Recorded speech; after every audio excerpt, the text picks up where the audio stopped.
It's going to be a fun draft year. I think we're setting up for a really fun March Madness as well. One of the favorites in March Madness I saw on Saturday in Boston against Boston College, a bad basketball team, that BC Eagles team this year. But going against Duke, I had to drive in. I had to go see them because I had to see Cooper Flagg in person for myself for the first time. I had never seen him live in person. And what I saw was more of the same in the sense that we already know he's the number one pick in this year's draft. We know he's a dominant force, but I wanted to see the way it felt in person. He ended up with 28 points on 9 of 14 from the floor, 5 boards, 4 assists, 2 steals, 2 blocks. But seeing it in person, John, I know you've seen him live as well. I felt like he's even quicker. He feels even bigger in person. You can see that with the spin moves. And then I'm not sure like what was shown on the broadcast and then what wasn't. But like he had this block in the second half of the game. This was after he got hit in the face, when he had a ferocious dunk after the hit in the face and all that, screaming and all that. But he had a block. Duke's like up 20 at this point in the game. And the BC big man rolled into the lane. Cooper Flagg made a quick rotation over. He kind of like swiped the ball to try to strip it when it was low. But then the big still brought the ball up. And Flagg like had the hand-eye coordination or reaction time to still reach his arm up and block the shot. And after that, he's flexing and yelling. And that's where I don't know if the broadcast caught that, but it's like, it's a 20-point game.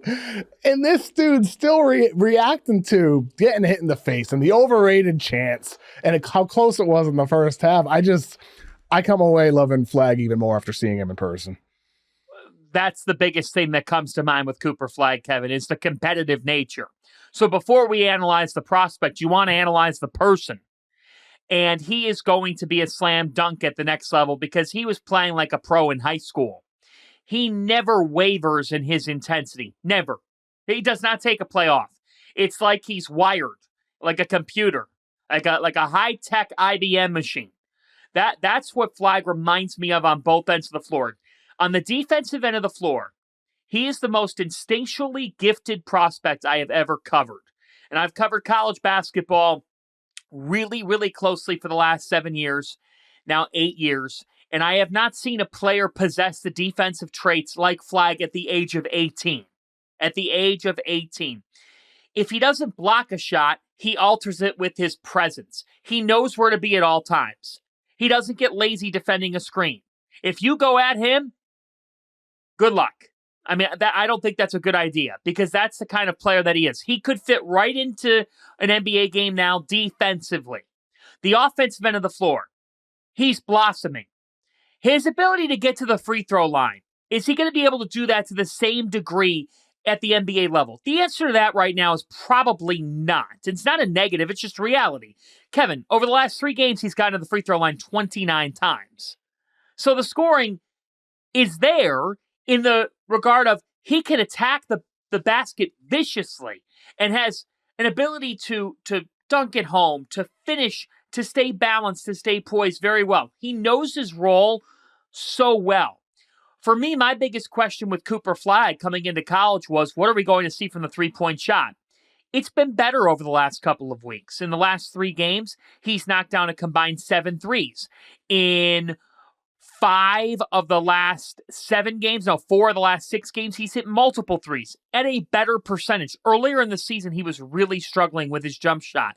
And that led to Duke taking some losses because I don't think that he had fully gotten confident with it again yet. But when I look at Cooper Flagg, the player and the prospect, he's a total home run. He really is. And he's got so much to his package. But I think that it's the defensive end of the floor that I've never had a player that could score 42 points in a game like he did against Notre Dame. And I'm still as entertained watching him defend as I am with him scoring. That's the ultimate testament to the kind of competitor, to the kind of player, to the kind of number 1 draft pick, which he will be, no question about it. He's going to be the number 1 pick. I will go for no smoke in this candidacy. He will be the top pick in the draft. It's because to the degree that he does it on both ends of the floor at the age of 18 is absolutely frightening for anybody else. I mean, the intensity level's nonstop, as you said. It's like Kevin Garnett-esque, and really, that's what it reminds me of. Like the intensity, like you said, the intelligence as well, the awareness. That play that I mentioned with the block shot. I mean, like even just like I hope the broadcast. I haven't watched the game back yet, but I hope the broadcast showed a replay of that because I'd love to see the attempt at the swipe and then the reaction to still go up and get the block. Like it was insane. Seeing that in person, I was kind of like sitting kind of in the direction of where it happened. So I got a good view of that. But I mean, the dude's incredible. And offensively, like you said, John, he's been way better as of late, in part because getting in the basket. And I think that was apparent against BC. He's just bigger. He's faster. He's quicker. He has the footwork. He can just overpower some of those smaller guys. But the jump shot improvement, ever since he turned 18, I don't know if something just changed within him turning 18. I'm sure it's more than that. It's just the development of the season. But 52% of his threes have been made ever since he turned 18 years old, making 86% of his free throws as well. So we have at least a tiny sample here. He turned 18 on December 21st. It wasn't that long ago, still just about exactly a month now. But it's at least encouraging. We're seeing a month's worth of Flagg, a guy who had questions about, well, how good is his jumper really? Hitting everything from three, hitting everything from the free throw line, and hitting some really tough mid-range shots as well. Turnarounds, pull-ups, showing really good footwork. Like with Cooper, I think a lot of the comparisons we've heard for him have been like those defensive-oriented players. Like sometimes you hear Andrei Kirilenko for him, and that's kind of a nod to, oh, well, he can be an elite defender, but maybe there's some limitations offensively as a number one guy. Occasionally you hear him compared to Paolo Banchero offensively. I think that's kind of a Duke comparison, big guy who can handle the ball. But the way his shot has improved, at least this past month, sometimes I'm like, are there shades of Kawhi? Could there be? Is there a chance if his offense does blossom, if this last month is real? Is there a chance of that? Kawhi Leonard's an interesting comparison because Kawhi's defense was incredible, and then look what happened when the offensive piece fully came to fruition. Exactly, John. So there's some of that there. I think competitive nature, there's a Kevin Garnett there, but Cooper's got a little bit more silent assassin to him. Like, honestly, I think it's part of the reason why he's not getting covered more nationally is because he does talk, Kevin, but nothing seems to be getting amplified on a lot of the broadcast coverage, at least yet. And the other part of it is, look how bad Boston College is. Let's face it. You said, what is it about since his 18th birthday? I do want to jump in there. The ACC is an 18-team league. And right now, they only get 4 teams to the NCAA tournament. This is the Atlantic Coast Conference we're talking about. We're talking about some great traditional brand name programs that are just not meeting the mark. So it's harder to, early in the season, why was he struggling? Well, when you're facing the likes of Kentucky and Kansas and your schedule is loaded to the degree that it is, and you took a couple of losses, now those are the only 2 games that they did lose, you're facing different levels of competition. It's just a different stage, combined with the fact that you're only playing your 2nd, 3rd, 4th college games versus now you're playing your 16th, 17th, 18th college game.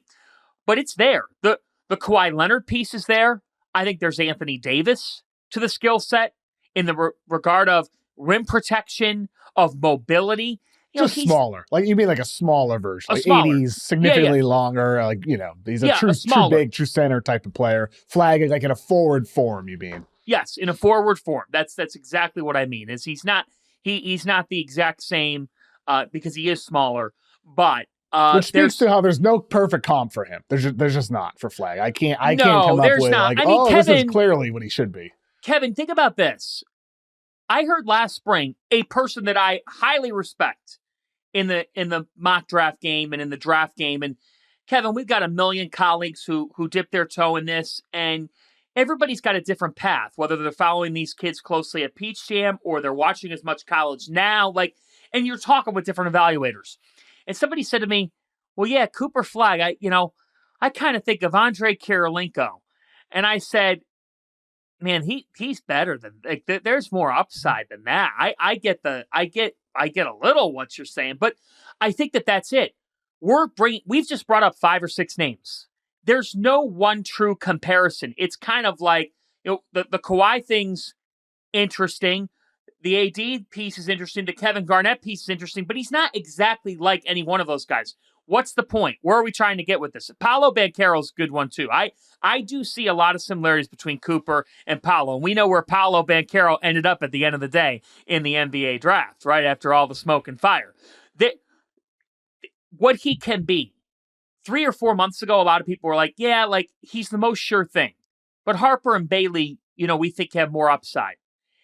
And I'm like, this guy's too wired for me to just give that take definitively. I think when we're comparing him to all these names and saying there's pieces of their games, that gives him a chance to be extraordinary. Yeah, he definitely has a chance. He has a chance to be extraordinary, and at worst, with Cooper Flagg, we're talking about a guy who's going to be like one of the 50 best players in the NBA. Like a really good player at a minimum. Good player because he's going to be elite defensively. He's going to be versatile offensively. He's going to be able to do a lot of different things offensively. He can screen and roll and cut. He can be a guy who crashes the boards and hits some spot up threes. He can handle a bit. He can do a lot offensively, where at worst, we're talking about a top 50 player in the league for many years. I agree with that. At best, he could be top 5, top 10, all NBA caliber player, one of the faces of your franchise. So I view him as one of, like, obviously, like, there's a lot of bust number 1 picks that don't end up reaching their potential. That happens.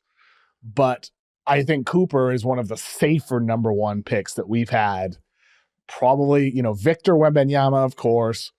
Anthony Davis was incredibly safe when he was selected as well out of Kentucky after his freshman year. And even AD hasn't quite reached like the expectations that were set for him, because he's as amazing as he's been.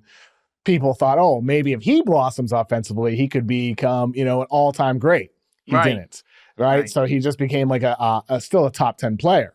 Still, that's not to take anything away from AD. But with Cooper, that speaks to the point I'm getting at here, where AD didn't reach expectations, but still was a top 10 player. Cooper Flagg, at worst, top 50, at best, top 5. That's what I'm saying with Cooper Flagg. It's a compliment to AD, a compliment to Cooper Flagg. So I come away from that BC game feeling even higher on him, just with the little things you see, the way he cheers and celebrates his teammates as well. That's it. Like, I mean, it's like the guy's personality. I just think he's going to make a positive impact for your team for, a decade plus. I'd say at worst, top 30. And maybe I could meet you halfway and say, after you just saw him at Boston College Live, you'd have to say top 40, just because I'm in agreement with you. Like, I think that this is a guy, he's going to be a dream for an organization. He's going to lift everybody up around him. He's that type of contender. Defensively, how much do you have to really teach? Nothing. Nothing. What is there to teach? He is just so wired to compete. I mean, when he walked into Peach Jam 2 summers ago with his Maine United team, Maine United had never been a thing at Peach Jam, and Kevin probably won't ever be a team again in Peach Jam. And he walked into the event, and he acted like he owned the event. And guess what? He did. Because then he stepped on the floor, and he's got close to a quadruple double. And you could sit there and say, John, you're going off high school games. You know. You just know. You know early on if somebody's got that it. And, when I'm not going to lie to you, like, there's a bunch of other kids that were really well regarded in their classes. And I'm like, yeah, I mean, they're good player. It's like Cooper Flagg. You're like, yeah, he could be in a college game right now, and he's 17 years old, 16 years old. So just like we're saying now, right? Like when he's 17, he could play in the NBA today. He could play mentally. Minutes. Yeah, he definitely could. You could plug him onto an NBA court today, and he'd be able to survive out there. And obviously, like, there'd be rookie struggles for somebody like him, for anybody, but he's going to be a success right away. The track down block skill set, I can't wait to see it on the court in the NBA.